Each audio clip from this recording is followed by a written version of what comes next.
Abarth, c'est un nom qui résonne aux oreilles des passionnés de voitures sportives et de compétition.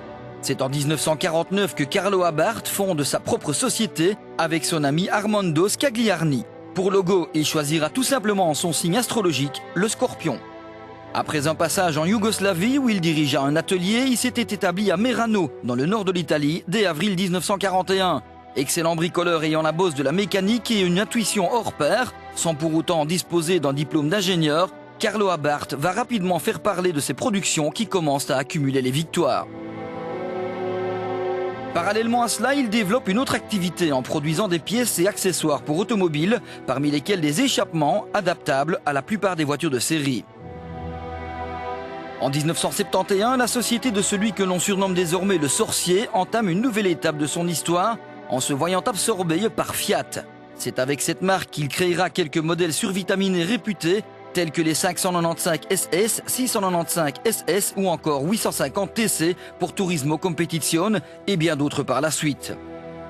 Quelques années plus tard, les 124 Spider Abarth et 131 Abarth défendront avec brio les couleurs de la maison turinoise sur les plus grands rallyes internationaux, sur des terrains aussi différents que l'enfer du Portugal ou de l'Acropole en Grèce, le sprint des 1000 lacs en Finlande ou encore les tarmacs tortueux ou délicats du Tour de Corse et du Monte Carlo, sans oublier l'événement local du San Remo, le tout avec à la clé 3 titres mondiaux décrochés en 77, 78 et 80. Parallèlement, d'autres modèles s'illustrent aussi sur circuit ou en course de côte. On se souviendra aussi de son importante collaboration avec Lancia dans le cadre de l'avant-projet qui donna naissance à la Rallye 037 Groupe B.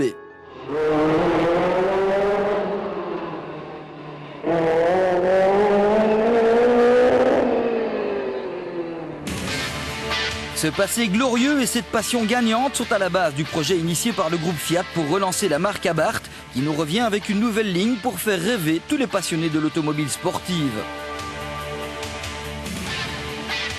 Une mission confiée à Luca Di Meio, le génial initiateur des projets Fiat 500 et Lancia Fulvia modernes. Celui-ci se fera un devoir de remettre au goût du jour toutes les activités qu'exerçait l'Abarth & Co par le passé, des courses aux véritables accessoires de mode qui reflètent le style Abarth, en passant par les prototypes et les kits de transformation de voitures. Cette nouvelle société agira donc sur plusieurs fronts. À commencer par le commercial qui comprendra le tuning avec la production de kits de transformation ainsi qu'une activité diffuse de licensing et merchandising. Le salon de Francfort a déjà été l'occasion de découvrir tout cela, notamment au travers d'une ligne de produits et de vêtements à l'effigie du célèbre Scorpion. Ceci englobera aussi l'ouverture de concessions et la mise en place de préparateurs spécialisés et ateliers d'assistance siglés Abarth. Par ailleurs, toujours sous la direction de Luca Di Meio, Claudio Berro sera chargé de la branche Racing. Sa mission sera de coordonner la participation des voitures Abarth aux trophées monomarques ainsi qu'aux compétitions nationales et internationales, notamment les fameuses Abarth Grande Punto Super 2000 qui s'illustrent depuis 2 ans maintenant sur les routes de rallyes européens, non sans avoir d'emblée remporté le titre européen pour sa première année de participation en 2006 avec Gian Domenico Basso.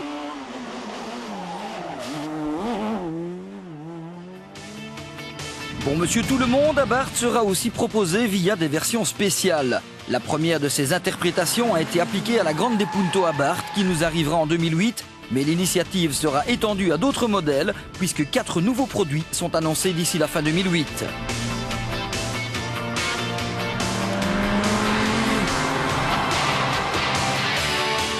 Le dernier salon de Francfort nous a déjà permis de découvrir une évolution de la Grande Punto, la SS, qui reprend donc le sigle composé du double S pour Supersport des productions d'antan.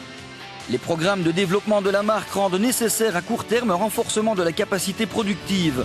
D'ici à quelques mois, le nouveau siège Abarth sera prêt dans les établissements de Mirafiori au lieu de la Fabrica Italiana Automobili Torino.